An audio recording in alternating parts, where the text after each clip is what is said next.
Council meeting Wednesday, February 20th, 2013. Order. Clerk, call the roll, please. Alderman Putoff. Here. Ankiewicz. Here. Ferrari. Here. Waldorf. Here. Lukosius. Here. Perez. Here. Radke. Here. Mazak. Here. Mayor Harrell. Here. Pledge of allegiance.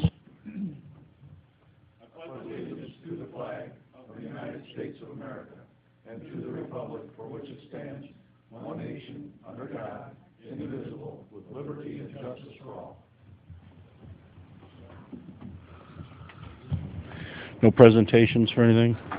No, Your Honor. Public comment at this time? Well, hold on. For the beginning public comment, we have to have a card filled out prior to it, so you'll have to wait till the end. Oh, we don't have anything down here. Public Property Committee, would you like to receive the check from Friends for the Peru Pool Committee?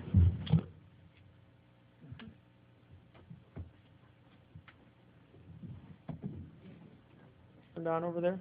Oh, there we go. Okay.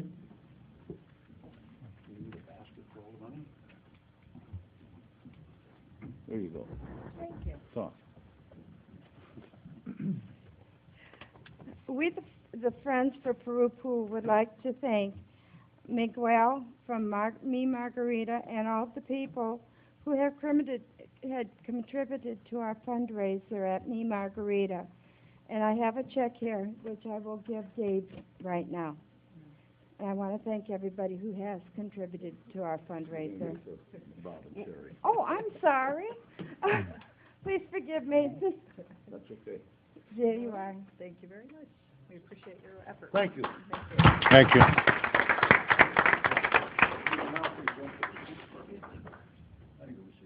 How much is the check for? Check is for $152.73. Good job. Thank you. Okay, committee reports. Accounts and Finance, Alderman Putoff, Alderman Radke. Yes, Your Honor, the Finance Committee met today. The first thing I will do is make a motion to approve renewing the Illinois Valley Regional Airport Liability Insurance with Chartis for an annual premium of $44.30. Second that, Your Honor. Have a motion by Alderman Radke, second by Alderman Putoff to approve renewing the Illinois Valley Regional Airport Liability Insurance with Chartis for an annual premium of $4,430. I might add that that's the same rate as last year, so there was no increase. Okay, is there any discussion? Have a roll call vote. Clerk, call the roll. Alderman Putoff. Aye. Ankiewicz. Aye. Ferrari. Aye. Waldorf. Aye. Lukosius. Aye. Perez. Aye. Radke. Aye. Mazak. Aye. Motion approved. The other thing that we discussed is everyone should have a copy of a memo that was generated by the treasurer, Gary Hyla. This sheet shows the total amount of debt in the city, and over the last approximately 11 months, the city has reduced its debt load by just under $3 million, $2.7 million. So I think that's a very good, positive reflection on the fiscal policy that the City Council and Mayor have undertaken in the last year, and I'd like to see that continue. That's all I have. Nothing further from Accounts and Finance? Public Works, Alderman Waldorf, Alderman Lukosius. Yes, Your Honor. The only thing I have tonight is, I know on our agenda we have an ordinance concerning the I-Fiber right-of-way agreement, and I just wanted to report that in the last meeting we discussed many of the targets that I-Fiber has outlined, and the negotiations are going well on those. Everything looks to be in order. So if anyone has any questions in regard to our I-Fiber and the targets, we can answer those questions. Anything else from Public Works? Yes, sir. Just a quick memo or quick comment about the monthly report from the Public Works Department.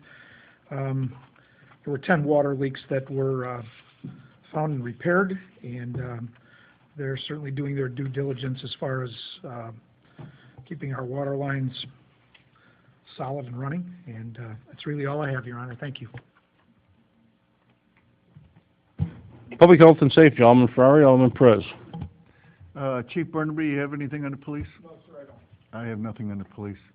Chief King, do you have anything?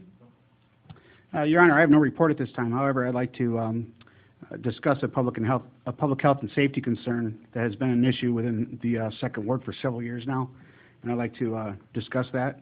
But first off, I'd like to have everyone note that I'm not solely blaming a certain property owner for an ongoing public nuisance and safety concern as much as I'm concerned with our enforcement policies and procedures by our Building and Zoning Office. The current practicing procedures are inconsistent and irresponsible. These inconsistencies are creating nothing more than a bad reflection on the aldermen trying to do our job in the ward we represent. As long as I'm representing the Second Ward, I will see to it my constituents get the representation that they asked for. After receiving an email today from Frank, I spent the rest of the day checking my records, and I'd like to share a little bit of that with you. On June 2011, shortly after I took office, I approached the Building and Zoning Inspector in regards to a public nuisance complaint, along with concerns of snakes and rodents in a lot located on 3rd Street within the Second Ward. During my campaigning, I was also asked to do something about this community nuisance. For several years, this property has stored scrap metal, unregistered junk vehicles, high weeds, and trash. Frank's response to the complaint that June was a smile, then advising me that this has been an ongoing issue for years, but he will talk with the owner. On August 2011, I noticed nothing changed at this property, and I needed to give feedback to the complainant. So I brought it to Frank's attention. That following meeting, I asked Frank if he looked into it. Frank stated he spoke with the owner, and the owner's claim that the scrap and junk cars are being used for his business. Frank mentioned that he will keep an eye on the property and talk to the owner again. I then told Frank it's not just the weeds and the junk. It's not just the weeds, it's the junk vehicles and the scrap that's on this property. On March 2012, I received another public nuisance complaint from a separate constituent in regards to the scrap and junk vehicles, along with concerns of snakes and rodents. I made it pass by that property, as I frequently do, and the same junk, the high weeds, that was there in June 2011 was still there. That evening was a council meeting, and I asked Frank to once again handle it. Frank stated that the gentleman hasn't done anything with that property yet. He doesn't think he will, but the next step would be to fine him. On December 2012, I received another public nuisance complaint from a third citizen regarding that property. At this point, instead of a verbal communication with Frank, I sent a formal letter addressed to Frank, the mayor, Alderman Majak, dated December 18, 2012. Being this was the best of my knowledge, the first formal written violation to the property owner, I asked Frank to allow this owner 60 days instead of 30 to give him a chance to clean it up. On December 19, 2012, according to the photos and conversation with Frank, he made a personal visit to the property and did a walk around while taking photos, which I have with me. With the property owner advising him while Frank advised him what he expected during the cleanup. Frank, in fact, forwarded the photos and his planned approach to us on December 19, 2012, which satisfied the Second Ward aldermen and our constituents because action would finally be taken. On or around January 5th, 2 weeks later, Frank's walk around with the owner and photos, the owners of property cut the weeds, then moved scrap around in unregistered junk vehicles just several feet from where they were.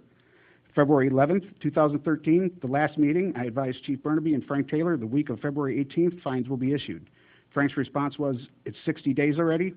On Monday, I received a phone call from a constituent regarding the scrap cars and junk still on the property. I sent Frank an email advising the written notice allowing 60 days has expired. Fines needed to begin this week.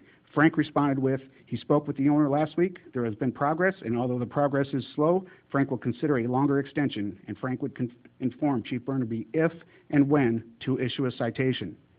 I'm asking the mayor and the council that we take action, and if we have to take it out of the zoning office's hands, that we take care of it. I'm the one that is responsible, Alderman Majak. We were elected to take care of business, and we can't get it done. And I need representation and help from the city council now and the mayor. So if I have to ask that we put on Monday's agenda that we hire a scrapping firm to go in there and remove the stuff and then send the owner a bill, then we have to do that, but we can't go any longer than what we are now. Okay, Frank, what's the timeline? The letter that was sent out, registered letter, what was the date of that, and was it ever received? And that was the first letter that Alderman of the Second Ward actually signed to be sent out. What was the date?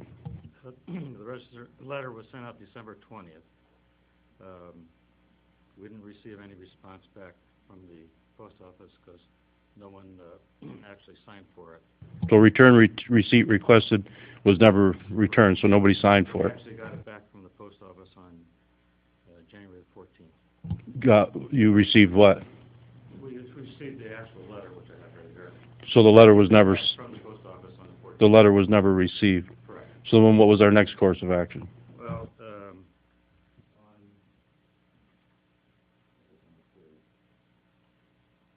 January 3rd, I posted a copy of the letter on the business and also at the property where we sent the letter to the residents of Mr. Wheatside. That So- was effective, I use that as effective notice date, so 60 days from then would be February 5th, March 5th, excuse me. March 5th would be the effective 60-day notice from the time I posted it. Okay, so we are not yet there. Your Honor, but on December 20th is when the walk-around and the verbal, it was a formal verbal. I mean, Well, walk-around- the verbal, for what you're asking for, the verbal isn't going to be good enough. The letter that was sent out, registered mail, that was signed by yourself and Alderman Mazak, is the letter that we need to refer to. They never received the letter, they never signed for it, so you can't take action legally until you go through the proper channels, and you're trying to bypass that, and we can't do that. Your Honor, the point I'm trying to make is that on December 19th, the letter was done and ready to be sent out. January 3rd, it finally gets hand-delivered and posted. It should have been hand-delivered and posted along with a registered letter, and, because that's pretty much what happened, because he still hasn't signed for it. But it was posted. It should have been posted not 2 weeks later, after December 19th. It should have been posted maybe 2 days later, not 2 weeks later. So now we're out until what, March 4th, March 5th? March 5th. Yeah, and then what's going to happen? We keep procrastinating. These people have been waiting for this property to get cleaned up for several years, not just 2 years, 3 years. The same junk is there, and we need to do something about it now, because obviously we keep getting pushed aside. Alderman Perez, the ordinance states that if they don't sign for delivery, that I would do just what I said I did. I posted it on the outside. I knocked on the door. No one answered. There was nobody at the business at the time. And I used this practice for the last 5 years or 6 years, and that's the method I used. Yeah, and that method isn't working. You have complied with something. Cut the weeds. That's it. We need the scrap out of there. We need the junk cars out of there. We need all the crap that's over there. Alderman Perez, It just needs to be out. Alderman Perez, he has until March 5th. If nothing happens on March 5th, we will issue tickets, he will be fined, he will come to the adjudication hearing. March 5th. Okay, so we're really looking until maybe June when it gets cleaned out. Correct? March Really, in all 5th, reality? March 5th, he will be issued citations by the Peru Police Department, and he will have to stand in front of the adjudication, Which then we're looking like in May, by the time it goes in front of the, probably. yeah. Why can't we just take it in our own hands, send him the bill? He's had more than enough time. You can't do it that way. You can't just go into on a person's property and take their personal property. You can't do that. So we can just leave the scrap there. If he decides not to pay You're gonna have to go so through we the- can put a lien on it then, correct? You're going to have to go through the proper channels. And what you're We'll see proposing how is this not a plays out. proper channel. Thank you. I have nothing further. Okay, Public Property Committee, Alderman Akewicz, Alderman Mazak. Yes, Your Honor. We held a public property committee meeting this afternoon at 6:30. There's consideration for a possible racetrack coming to town or being built in the area for remote control cars. There was some discussion about it. There's going to be some displays set up and possibly shown to the council at future dates. We're just looking at land surrounding the city that's outside of the residential areas where you might be able to use these electric cars and weed whip motor-sized cars. They're about 2 foot long, and they go about 30 miles an hour. We considered that. We discussed pool design, and we're setting up a committee of the Friends of the Peru Pool, Alderman Mazak and Mike Perry, to look at possible designs for the pool in the current location where the previous pool was. And we discussed the fireworks, and the contract has come in for the fireworks, and there was some discussion about it, and we talked with corporate counsel, and but we're gonna take those changes that, he recommended back to, our contact person and have the contract worked on, and then we'll get it again. That was public property. That's all I have on that. Alderman Mazak? We ran out of time at our committee meeting. Right. I had spoke to Phyllis Atwell about the horseshoes since the rec commission meeting. And she went to the horseshoe pits at Centennial Park and requested that a light be put in. So I just wanted to let you know that that's what she requested. I don't know if we can do that, and, you know. Did we talk to Superintendent Bleck about that yet?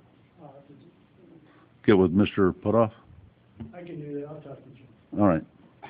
Thank you very much.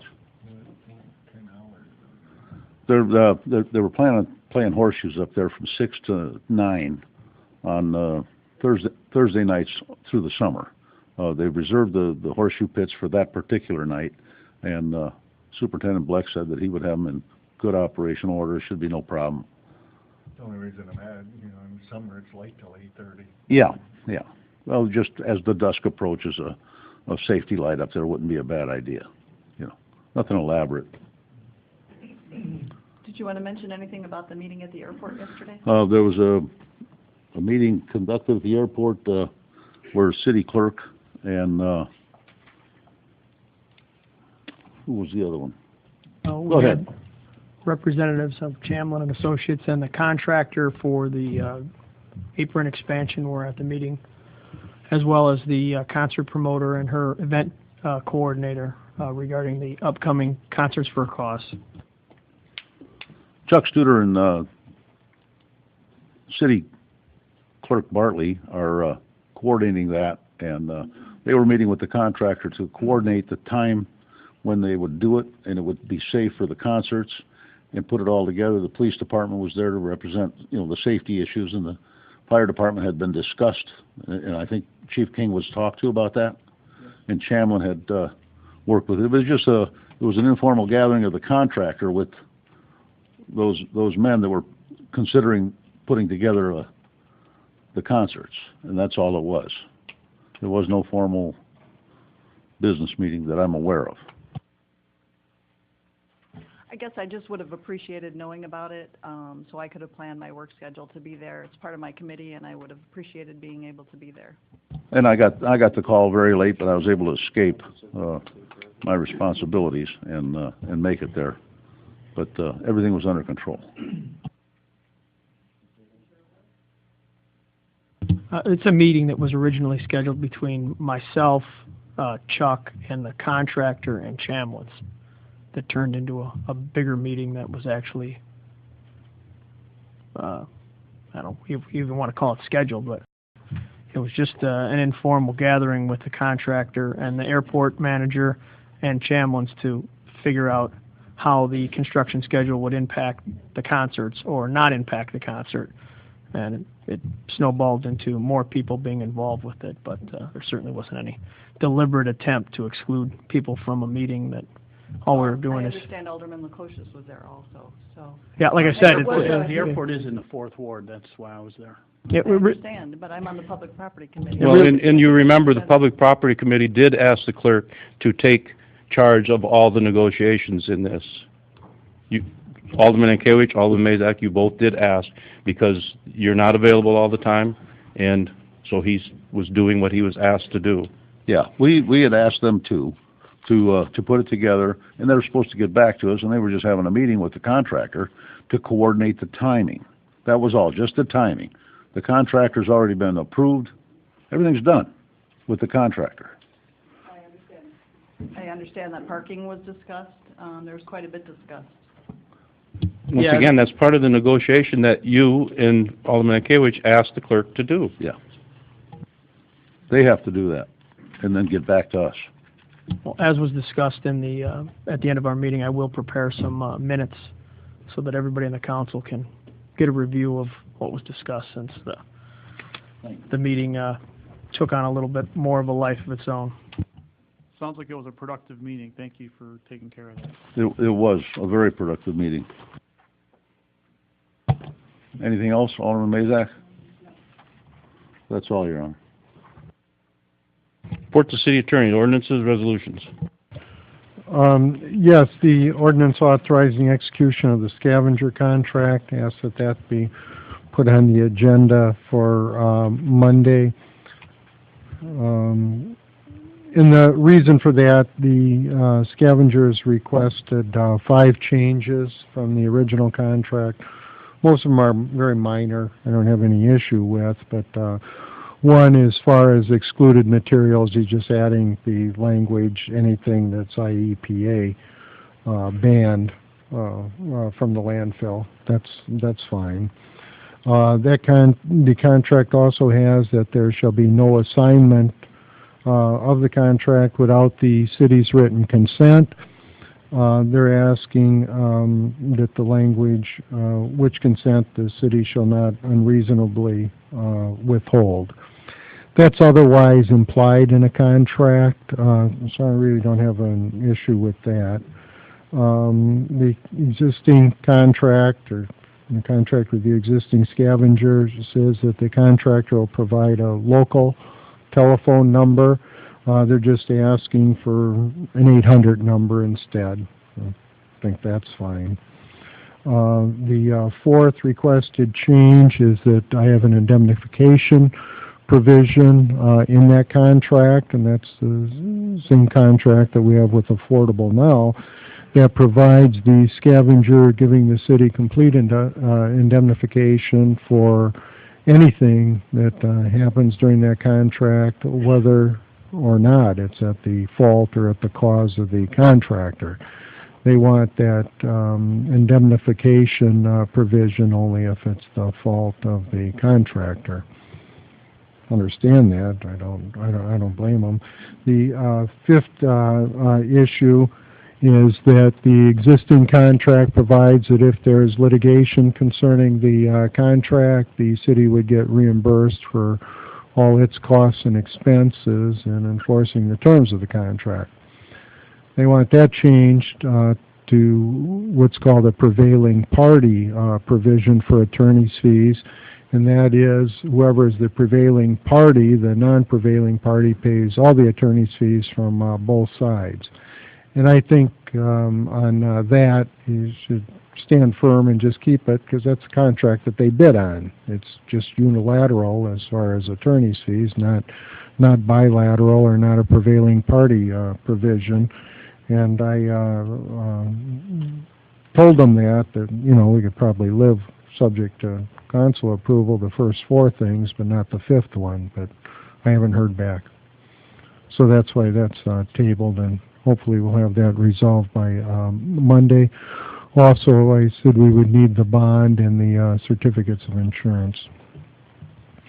Next, we have ordinance authorizing execution of a maintenance service agreement concerning the airport localizer, DME. This is the same company that's presently doing the work under a 2-year contract. This would be a new 2-year contract at a cost of $10,226.79, which is a few $100s more than what it was previously, but they would do the maintenance contract for the localizer and distance metering equipment.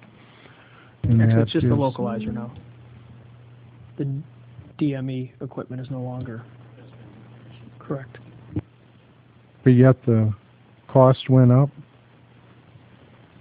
The cost was like 9,000 some, and now it's 10,000. The DME. 300. The DME hadn't worked for years, so I don't know, what the previous figures were, but basically the contract to maintain the localizer.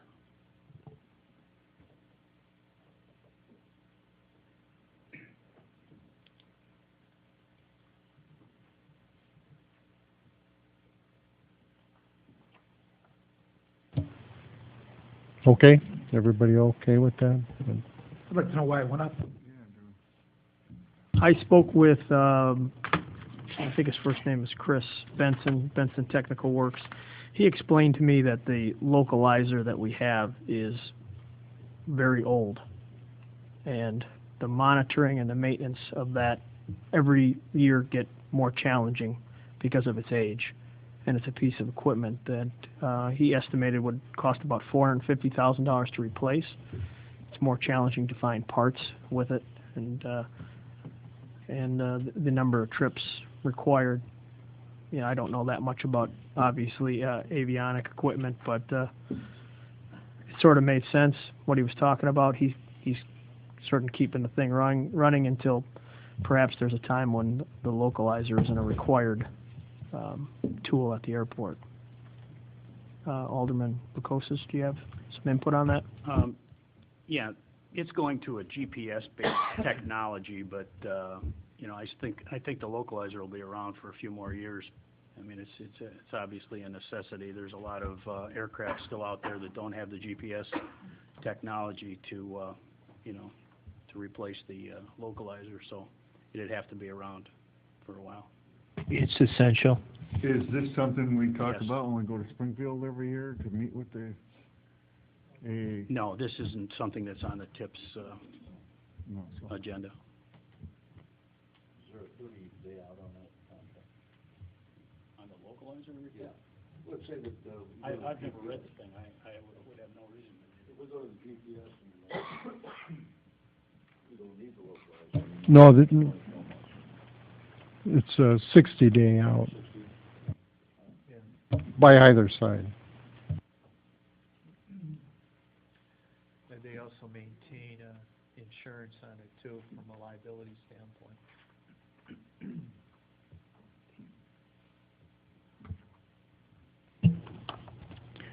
Well, does somebody want to make a motion to approve the ordinance as written and read? Or do you want some more information, or what more information do you have, Clerk Bartley? Like I said, it's we had changed a couple of years ago from Vicela that had a maintenance contract that was considerably higher. We switched to a smaller provider. Do you have that number? How much higher it was? Oh, I think we saved it was about 20% at the time.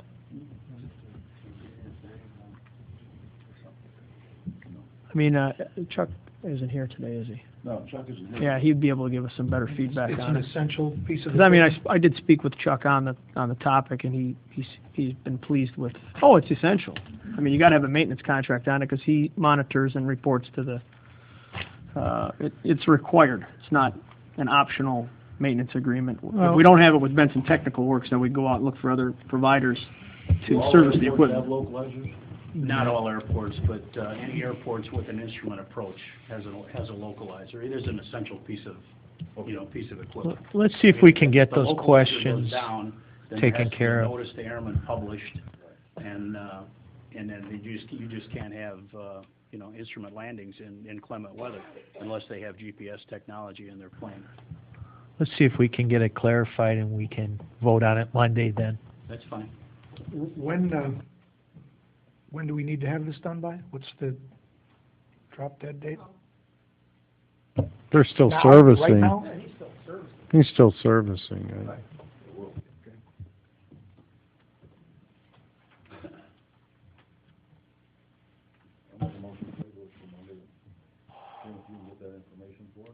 Make sure Chuck- I'll look into it. Thank you. And make sure Chuck is here Monday. That's when we report. My concern right now is that the piece of equipment is extremely old. It's extremely old, and it costs about $500,000. And it might only be around for the next 24 months, because we're all going to GPS. If it goes out in 3 months, do we have to spend $500,000, or can we just automatically go to NOTAMs and give the notice to airmen and have GPS? You could, but that wouldn't be my recommendation. I mean, you really limit the the operation of your facility if you do that. The contract would say they're required to maintain it. So they'd have to keep it running anyway. Correct.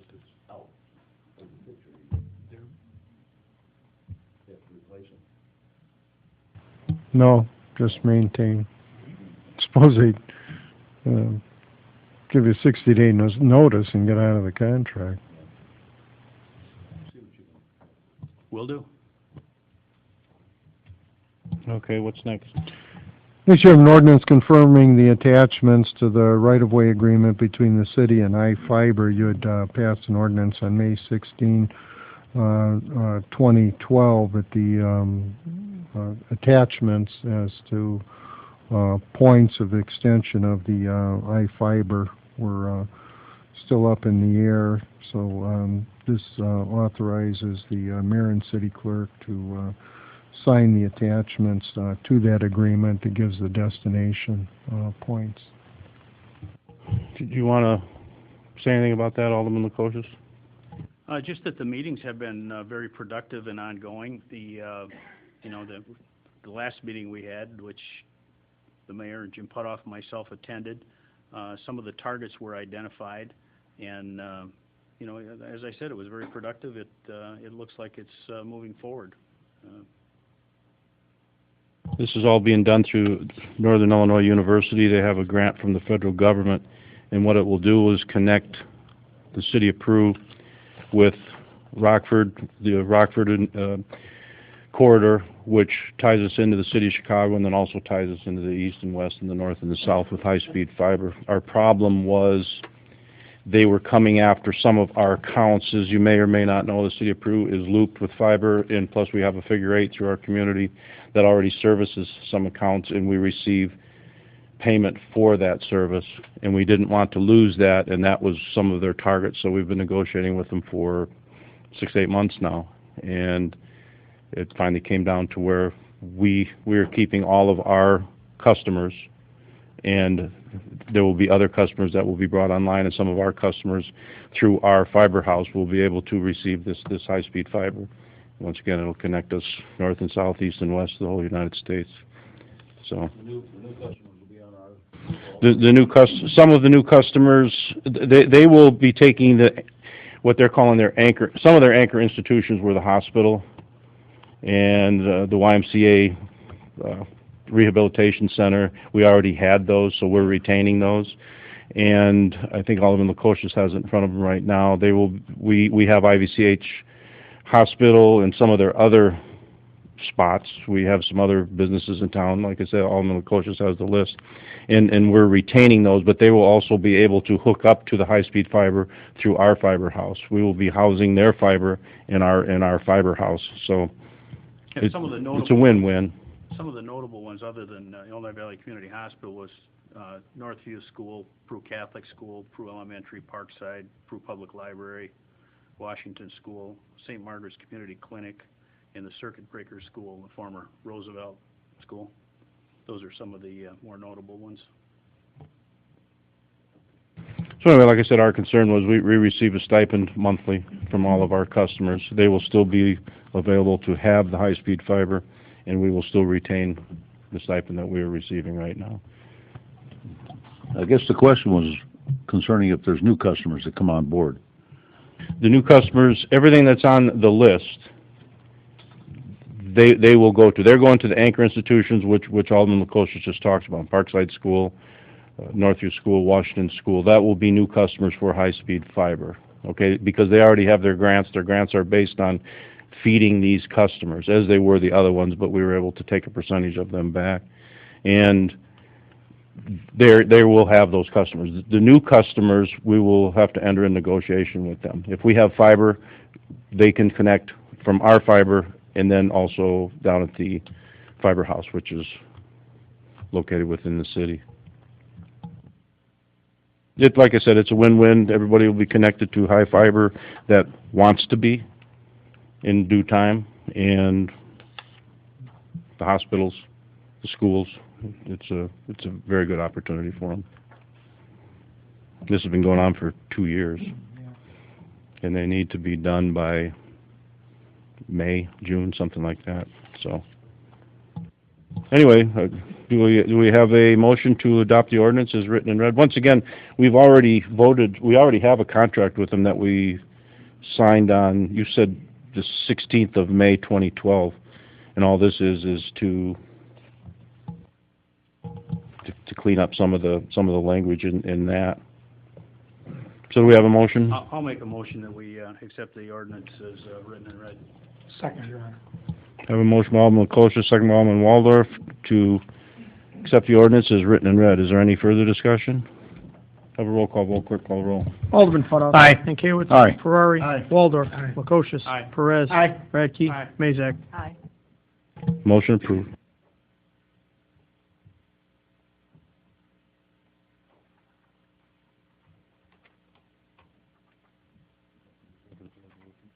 Yeah, we've got a couple of resolutions. The first one states in the opening sentence, the city of Peru is located in the county of LaSalle, state of Illinois, wishes to open, cut, and repair water main, which comes under the law and jurisdiction and control of the Department of Transportation, state of Illinois.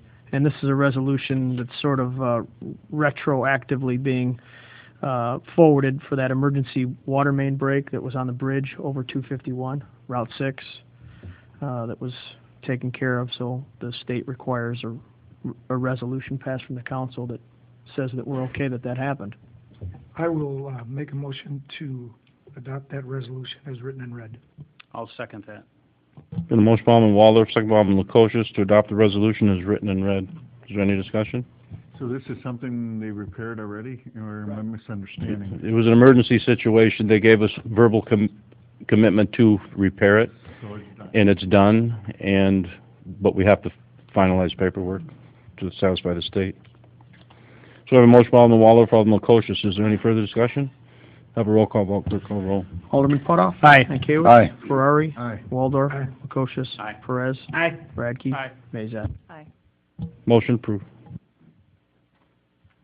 And the next resolution is regarding the diversion structure when the council voted to authorize Chamlins to prepare the specifications. Part of that process is the permitting, and the EPA, it's sort of a little bit of a change in policy. If the project is going to be funded by the city of Peru funds, and we provide them a resolution that says that that's the fact, they won't charge us a permit fee, but it requires us to pass a resolution. The minutes of the meeting where the council voted to approve the agreement weren't sufficient. So this says the City of Peru, a home rule municipal corporation, wishes to construct a diversion structure for the west side trunk sewer. The city is required to identify the sources of funding for all EPA permitted sanitary sewer projects. The city has not been given monies reimbursed or paid either in whole or part by another person. And the city's cost of installation will be paid wholly from monies of the City of Peru. Therefore, be it resolved, the City of Peru, a home rule municipality, wishes to construct a diversion structure funded in whole by local monies. Treasurer Hyla, that money is available. I will make a motion to accept the resolution as written and read. And I will second it. Been a motion by Alderman Waldorf, second by Alderman Lukosius to adopt the resolution as written and read. Is there any discussion? Have a roll call vote, clerk call the roll. Alderman Putoff. Aye. Mankiewicz. Aye. Ferrari. Aye. Waldorf. Aye. Lukosius. Aye. Perez. Aye. Radke. Aye. Mazak. Aye. Motion approved.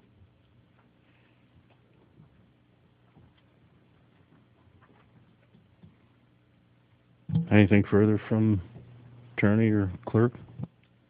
No, sir. No, Your Honor. Unfinished business. Do we have any unfinished business? I have a question for the Finance Committee. At their meeting today on the agenda, there were 6 possible donations to be made. Did you decide if you were going to make any donations? As I said before, the donations that were made were all budgeted donations approved by the council at the time the budget was proposed, so there wasn't any additional and hasn't been any additional donations made. So the answer to that question is no, none of those were approved, nor do we have the ability to approve those if they haven't been approved by the budget. We approved one. One was in the budget that we did. Yeah, approve. the Ivy Sill. The other 5 or 6, we did not. Yeah, they had been in the budget and changed their form of fundraising from the Wheel-a-thon to a trivia night. That organization was approved prior to their request back in the budget. So were these just requests that you received and you put them on the agenda, and then, is that how it works? That's correct. Thank you. Typically, the clerk gets a letter, and then they bring it to us. I think it was recently addressed by Alderman Perez on the donation, so we decided to just, whatever the donation, I think one of them was a drum and bugle corps from Michigan, but the kid was from Peru and he wanted money to support his drum and bugle hobby. So And it's very we put it on the typical agenda. that you have 5 or 6 requests every meeting. Any other unfinished business? New business? Any new business? Any proclamations? No communications, Your Honor. Okay, public comment. I think we have one. Travis?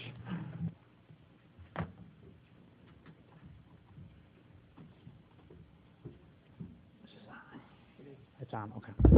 All right, I had a conversation yesterday with Frank Taylor about a sign in 1200 Shooting Park Road, and I have a feeling that we're really being singled out for that sign. The sign is inside the same spot that Andy Skoog's sign was in November. I asked Frank why he didn't enforce it, and he said, that was the last election, and I'm enforcing it now. I feel that the sign should not be moved, and I will not remove it. It is my personal property, so it should follow the same recourse as that conversation you had earlier. That sign was not enforced in November, and now you're singling me out for that location. And I believe it's politically driven, but you won't answer me where the lot line is, so I can't tell you where to put the sign. Well, we did request, Travis, that the for sale sign that is, 10, 12 feet back behind where your sign is right now? I don't, it's not behind it. It's up in the corner by the tree. Well, by the tree. they were within the right-of-way where that one was, and they were requested to move it. Whose right of way are we in, the city or the state? The city has authority over the right-of-way inside the city, but it's the state's boundaries. Well, why wasn't it enforced in November? I don't know. I don't know when the sign was put up. I don't know how long it was there, the sign that you're talking about in November. Once it comes to what I'll call the silly season, once all the signs start going up, you can't keep track of all of them. I don't know, Travis. There's not that many up right now, but it should be moved back. 10 feet, what's it going to do?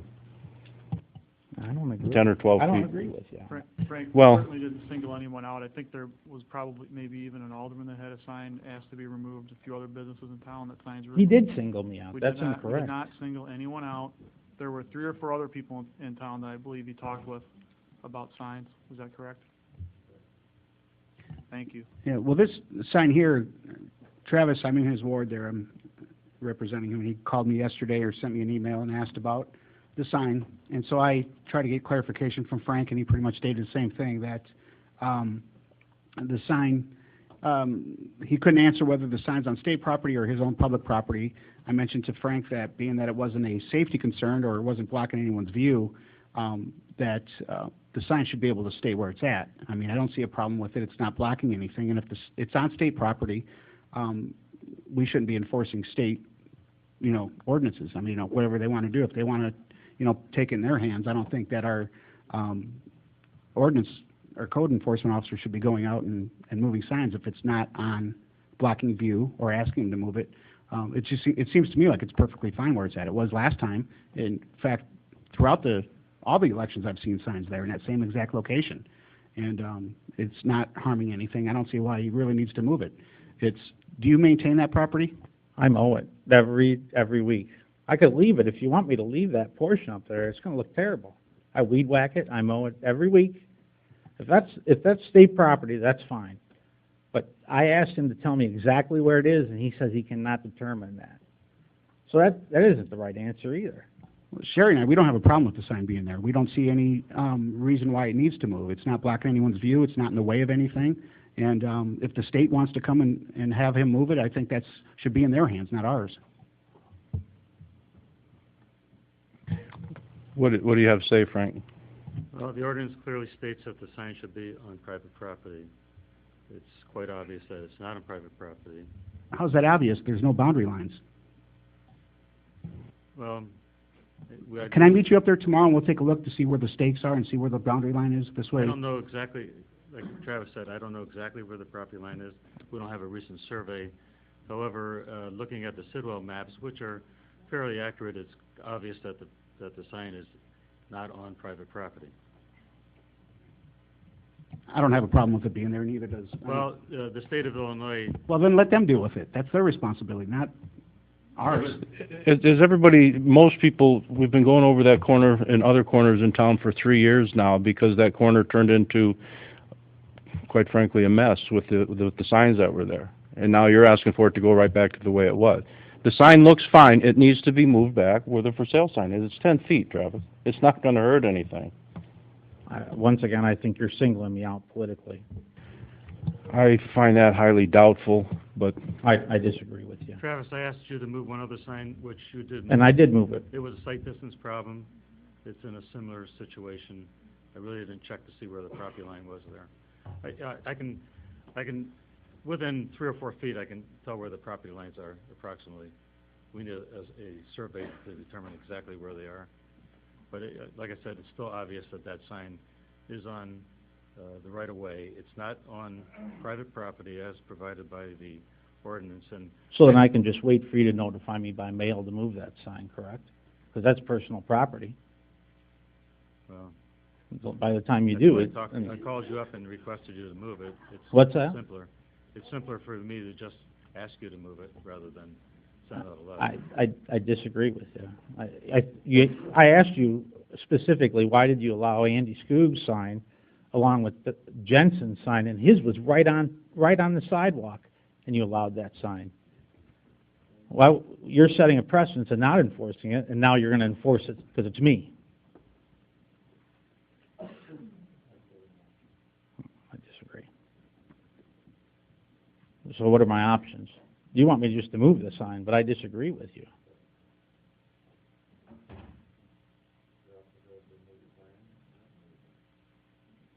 Okay, fair enough. Excellent. All right. I appreciate it. Thank you.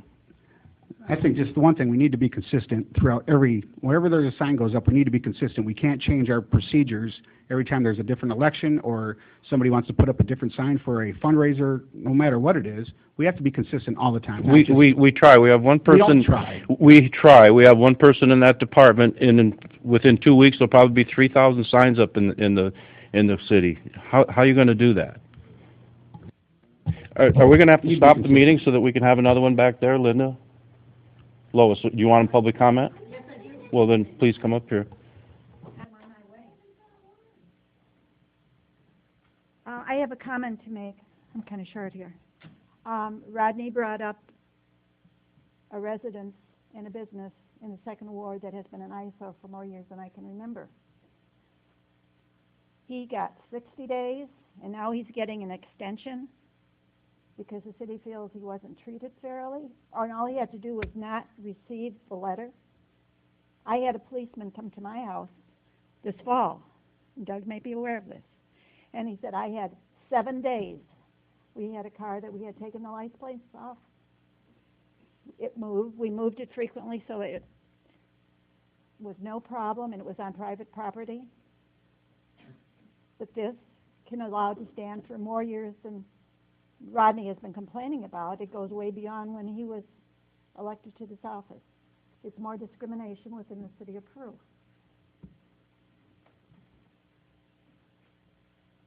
Any other public comment?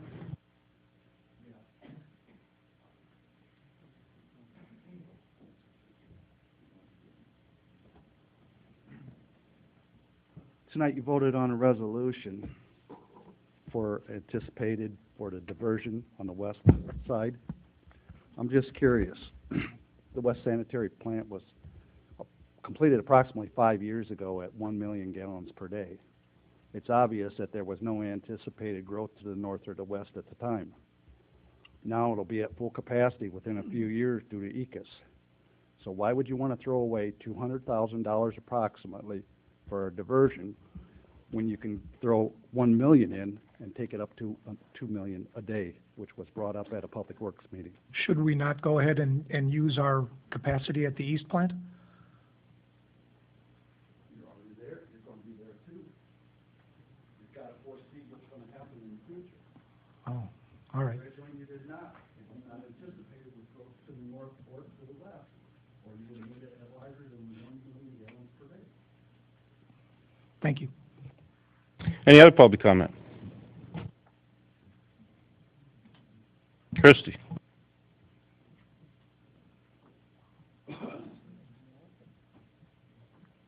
I'm new to this, so I don't know if I still need to fill out a card or anything.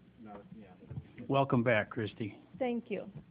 I have some concerns with the concerts that are going on at the airport. And one of my concerns is if the concert promoter if the city has requested that she present a certificate from the Attorney General's office as a registered fundraiser or perhaps registered as a not-for-profit charity, since that's how she promotes it to the city and that's how the paperwork is promoted to the city. Have we requested a copy of that license at all? Have you? I don't understand her to be representing herself as a charity. She represents herself as a concert promoter that donates a portion of the proceeds to a local cause. I think that's how we've addressed it. Okay, because the liquor license that I have copies of show that she is putting it as a charity, and a special fundraiser permit is only to be utilized for not-for-profits, and those are the paperwork she's filed in the past. So that would indicate that she was either a not-for-profit, and she's promoting charity concerts on the paperwork. So I was just curious if she's ever submitted anything to the city as a not-for-profit or a fundraiser as far as permits from the Attorney General's office as a licensed fundraiser or a not-for-profit. And that would be a no? No. Okay. So we don't have anything like stating from the IRS, any type of FEIN number, anything to trace revenues? No. Okay, thank you. Any other public comment? None? Okay, do we have a motion for adjournment? So moved. Second. Have a motion by Alderman Mankiewicz, second by Alderman Radke for adjournment. All in favor, signify by aye. All opposed, meeting adjourned.